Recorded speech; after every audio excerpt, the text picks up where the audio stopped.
Shalom, saudaraku yang sangat dicintainya tanpa syarat, yang sangat dikasihinya tanpa batas, dan yang sangat diberkatinya tanpa sebab.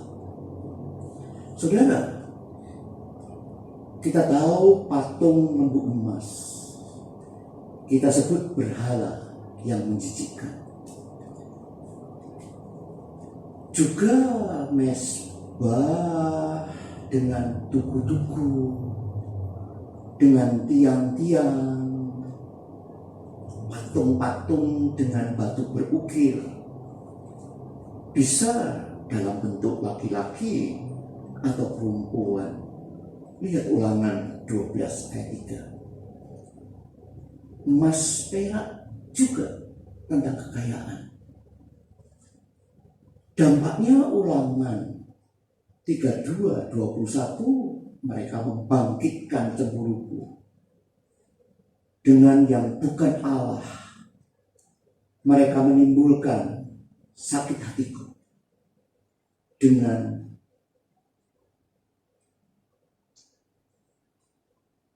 berhala mereka. Imamat 26 ayat 1. Janganlah kamu membuat berhala bagimu, dan patung atau tugu berhala janganlah kamu dirikan bagimu. Juga batu berukir janganlah kamu tempatkan di negerimu untuk sujud menyembah kepadanya. Sebab akulah Tuhan Allahmu. Punya mereka harus dihancurkan. Tapi bagaimana dengan 1 Samuel 15:23? Sebab pendurhakaan adalah sama seperti dosa berdengung, dan kedegilan adalah sama seperti menyembah berhala dan terafif. Karena engkau telah menolak firman Tuhan. Dan bagaimana dengan diri kita sendiri, di mana fokus hidup kita sering tertuju pada diri kita sendiri, dan bagaimana kita harus berperilaku? Bukankah kebanyakan orang, maksud saya orang Kristen, mengkonsumsi usaha-usaha kosong seperti ini? Mereka terus-menerus menatap diri mereka sendiri dan mengevaluasi perbuatan mereka sendiri. Mereka menginvestasikan semua perhatian dan energi pada peningkatan tindakan mereka. Mereka mengatakan bahwa mereka mengasihi Yesus, tetapi mereka sangat sedikit memberikan perhatian kepadanya. Dan perhatian yang sangat besar dan energi yang mereka gunakan lebih kepada diri mereka sendiri atas apa yang mereka lakukan atau yang tidak lakukan. Dirinya lah fokus utamanya, bukan Kristus, sebagai bukti yang menunjukkan bahwa mereka adalah berhala dalam pikiran mereka sendiri. Contoh, selama bertahun-tahun saya mendedikasikan diri untuk hidup bagi Yesus Kristus dengan melakukan rededikasi. Saya berjanji pada Tuhan bahwa jika Dia membantuku, saya akan berusaha lebih keras untuk hidup bagi Dia. Karena dalam pemahaman saya pada saat itu, Hidup untuknya berarti saya akan berperilaku dengan cara yang lebih baik.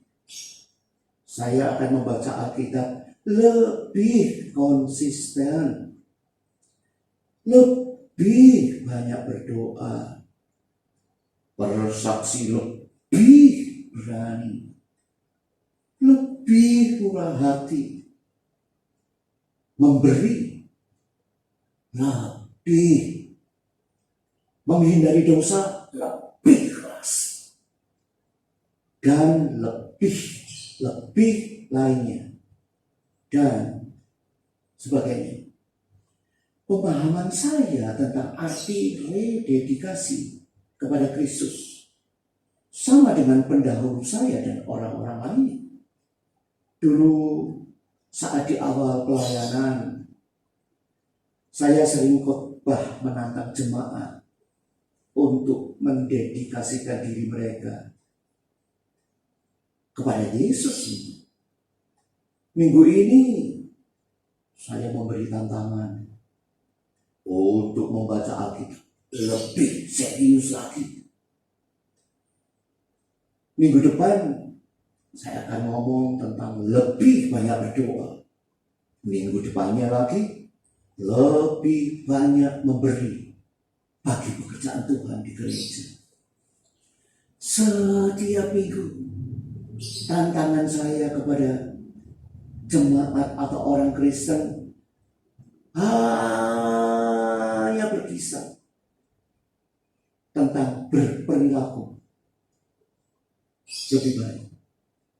Itu semua tentang usaha lebih keras, lebih giat, dan lebih ngotot lagi. Dan anehnya, konyolnya, banyak juga jemaat yang menanggapi. Alasanku atau mereka melakukan rededikasi adalah karena saya atau mereka ingin mendapatkan nilai sempurna dalam paradigma legalistik. Kita harus terus progres supaya punya kemajuan dalam setiap aspek hidup kita di hadapan Tuhan. Itulah pandangan saya atau juga pandangan mereka tentang rededikasi. Akibatnya, ketika seorang Kristen fokus pada dirinya dan bagaimana ia bertindak lebih dari fokus kepada dia, ia melakukan penyembahan berhala. Jadi membuat rededikasi adalah menempatkan sesuatu di hadapan Allah sebagai usaha religius yang lebih tinggi. Ini adalah penyembahan berhala versi modern.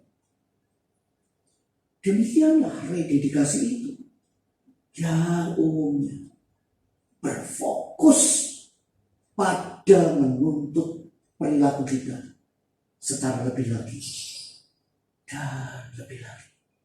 Ingat saudara, menilai diri sendiri dengan standar Taurat akan menyebabkanmu jatuh dalam waktu singkat.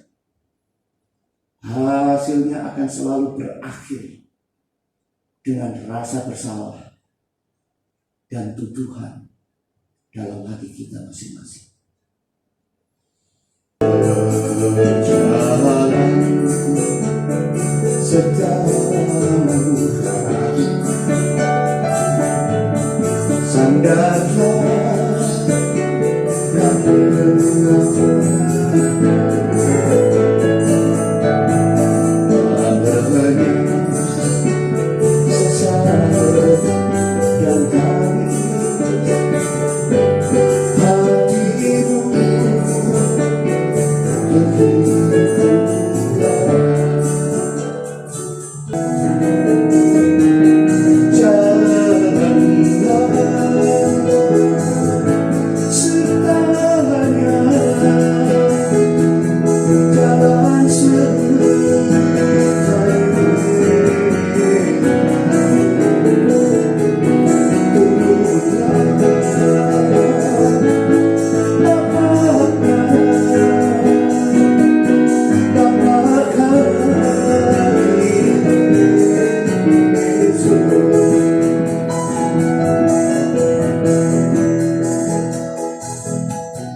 Padahal Yesus tidak pernah meminta kita untuk mendedikasikan kembali diri kita sendiri. Sebaliknya Yesus mengatakan bahwa kita harus meninggalkan upaya diri kita untuk berbuat lebih baik dan masuk dalam persatuan dengannya. Matius 16:24, Yesus mengatakan menyangkal diri itu bukan mendedikasikan kepada diri sendiri. Karena memang kekristenan bukanlah tentang dirimu dan seberapa baik dirimu berperilaku. Itu tentang memiliki hubungan cinta yang intim dengan Allah melalui Kristus Yesus Tuhan.